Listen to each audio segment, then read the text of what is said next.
What's up YouTube, this is Magnus, and in today's video we are doing my second race at Spa for this week's Daily Race B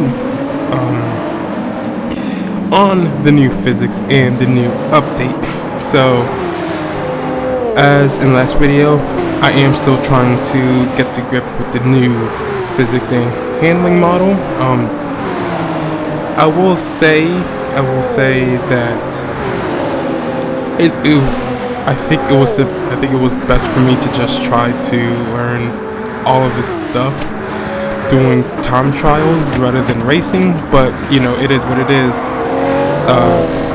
This new experience did drop me back down to being a B-rated driver, but I'm slowly starting to find pace. Obviously not in this race because I started 11th, so I think overall, like, the physics, I'm starting to have a change of heart. The physics are alright. They don't seem that much different from before. However, I think the main issue now is the suspension changes, the downforce changes, and obviously like the rest of the BOP changes. Because like before everything was changed, the Porsche felt stable. It did have that mid-engine, mid-corner understeer, but it was manageable. So just like having all of the suspension details changed, like the frequency, the anti-roll bars, that was a bit of a head scratcher for me. Still trying to come to grips with that. The differential gears, for the longest time, have never been changed except for when we had tuning, but having them on these permanent settings was just a wild ride.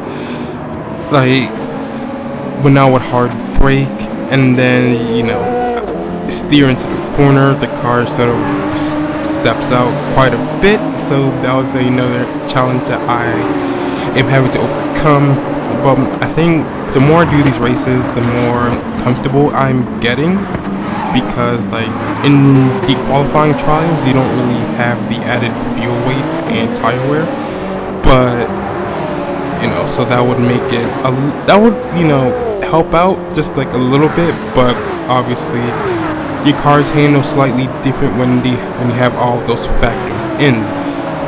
And furthermore, this is like one of the few times I have gotten this many penalties throughout my entire race at Spa.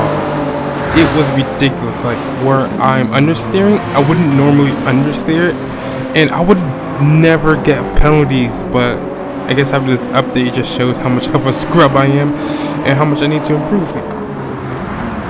But overall, this race was, you know, enjoyable. Like right there, you see how the car just steps out just like a little bit, and that just cost me time because I have to, like, you know, readjust it, and having to compensate the fact that I just slid off the racing line. So yeah, this was a struggle for me. This was an absolute struggle for me. Now, I've never driven race cars in real life, and I'm sure the majority of you have never driven race cars in real life, but they have said that this is supposed to replicate real life. I'm not too sure about that. Again, people say that this is similar to ACC. Again, I'm not sure about that. But, you know, I have played ACC, and I promise you, a video will be coming out, I think, either the end of this week or the beginning of next week. Because, you know, obviously the update, and I kind of want to get back into the swing of things and prepare for the last exhibition round of Gran Turismo World Series.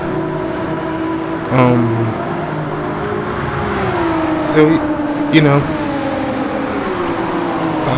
starting to get to grips with everything.